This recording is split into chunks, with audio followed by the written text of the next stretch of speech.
ابزارهای هوش مصنوعی که امروز استفاده می‌کنیم هیچ شباهتی به ابزارهایی که حدود 1.5 سال پیش یا 2 سال پیش استفاده می‌کردیم ندارن.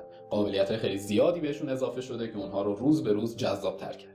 یکی از قابلیت‌ها یا فیچرهای ابزارهای هوش مصنوعی و اصلا دنیای هوش مصنوعی قابلیتی هستش تحت عنوان تول کالینگ یا معادل فارسیش فراخوانی ابزار.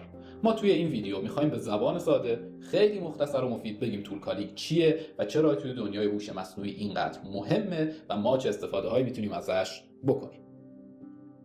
بیاید برگردیم به روزای اول چت جی پی تی، روزایی که وقتی خیلی از سوالا رو از چت جی پی تی میپرسیدیم بهمون جواب میداد، یا مثلا اگه بهش میگفتیم یک متنی رو برای ما ترجمه کن برامون ترجمه میکرد یا حتی تولید محتوا میکرد. اما وقتی یک سوال ساده مثل آب و هوا چطوره یا نتیجه فلان مسابقه فوتبال چطور شد بهمون جواب نمیداد، سوالاتی که ما خیلی راحت اگر از گوگل میپرسیدیم بهمون جواب میداد. اما چرا این مسئله وجود داره و ما چطوری تونستیم این مسئله رو حل کنیم؟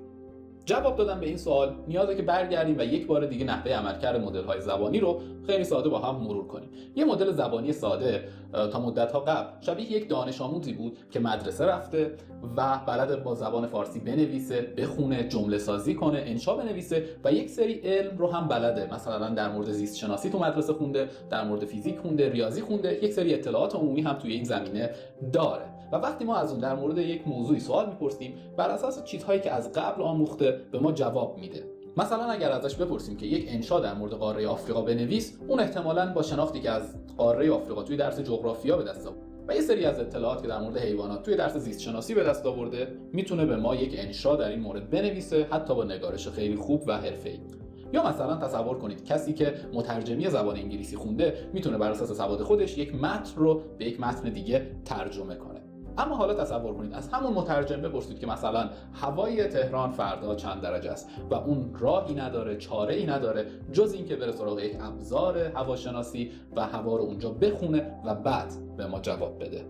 مدل‌های هوش مصنوعی هم دقیقاً همینن. اونها فقط بلدن یک سری جملات رو تکمیل کنن، ادامه بدن بر اساس آموخته‌های قبلی خودشون. ولی وقتی یک سوالی رو در مورد آب و هوا ازشون بپرسیم، در مورد چیزهایی که نیاز به یک داده داره، نیاز به یک ابزار دیگه‌ای داره، اگر در آموخته قبلیشون نباشه مجبورن به سراغ ابزارهای جدید برن. قابلیت تول کالینگ این کار رو برای ما انجام میده.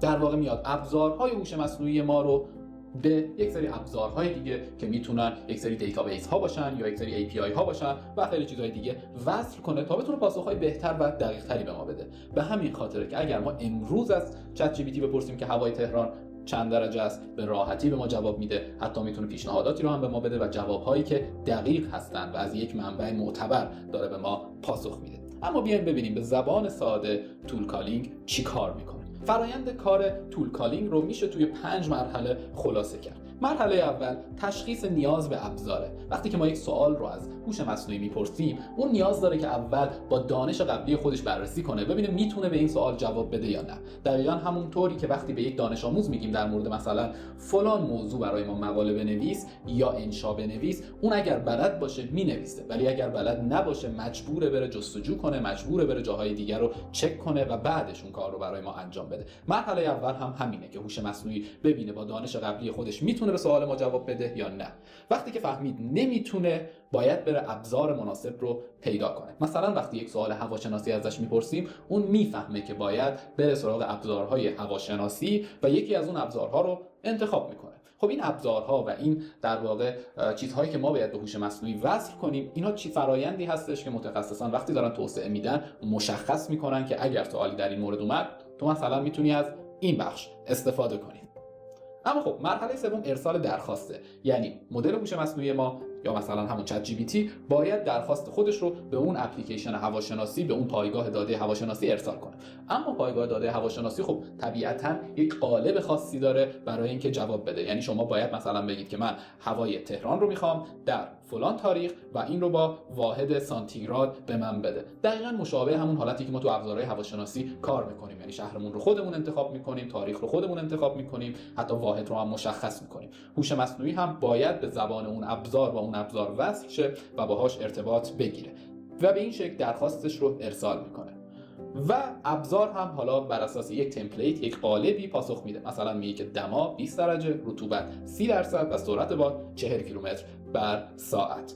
این داده هایی که از سمت اون ابزار به مدل هوش مصنوعی ما ارسال میشه توسط مدل ما تحلیل و ارائه میشه به ما. در واقع اون میاد حالا جمله ما رو بازنویسی میکنه و میگه که هوای امروز 20 درجه است و باد زیادی هم میاد و حتی میتونه این رو در قالب‌های جذابی مثل با اشکال مختلف و با شیوه‌های جذابتری به ما نمایش بده.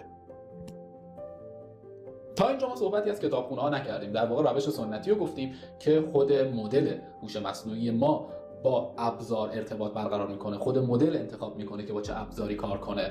اما خب این فرایند میتونه یک کمی ایراداتی داشته باشه. در واقع مدل میتونه خطاهایی رو داشته باشه، ابزار مناسبی رو انتخاب نکنه. برای بهتر کردن این قضیه کتابخانه ها و فریم ورک های وجود دارد. لنگچین یکی از اونهاست که یکی از کاربردهاش همین هستش. در واقع میاد مدل شما رو به یک ابزار هوش مصنوعی وصل میکنه. در این حالت پیامی که شما ارسال میکنید وقتی که میخواد از سمت شما به مدل ارسال بشه از طریق یک کتابخانه یا فریم ورک عبور داده میشه و اون کتابخانه است که ابزار رو به مدل پیشنهاد میده و دیگه مدل نیاز نیست اینجا ابزار رو انتخاب کنه و خطاها در این صورت کمتر میشه و باعث میشه که نتیجه خیلی بهتر و البته ساده تر بشه. ما تا اینجا فهمیدیم که چجوری حالا چت جی پی تی به سوال ما در مورد آب و هوا جواب میده. اما خب این رویه چه کاربردهای دیگه‌ای داره و چه آینده‌ای پیش روی ما هستش با تول کالینگ. خب حالا شما هر پایگاه داده‌ای، هر ابزاری رو که میشناسید به واسطه مدل‌های زبانی، به واسطه هوش مصنوعی میتونید اونها رو ارتقا بدید. یعنی اگر یک پایگاه داده در مورد فیلم و اطلاعاتش هست، شما میتونید اون رو متصل کنید به ابزار هوش مصنوعی خودتون. در واقع اگر یک توسعه دهنده هستید و یک ابزار جذاب درست کنید تا مخاطبانتون از اون استفاده کنن. این میتونه تو هر حوزه‌ای باشه. اگر شما یک پایگاه داده دارید در مورد نرخ دلار، میتونید از اون استفاده کنید و کارهای جذابی رو انجام بدید. این موضوع یکی از پایه‌ها و ارکان در واقع عامل‌های هوشمند هستش که امروز داره ترند میشه و قطعا نقش خیلی مهمی در آینده هوش مصنوعی داره و شما به عنوان توسعه دهنده یا مصرف کننده قطعا از این قابلیت منتفع میشید و میتونید راحت‌تر یا محصولات جذاب‌تری رو توسعه بدید یا از محصولات جذاب‌تری که دیگران توسعه دادن استفاده کنید.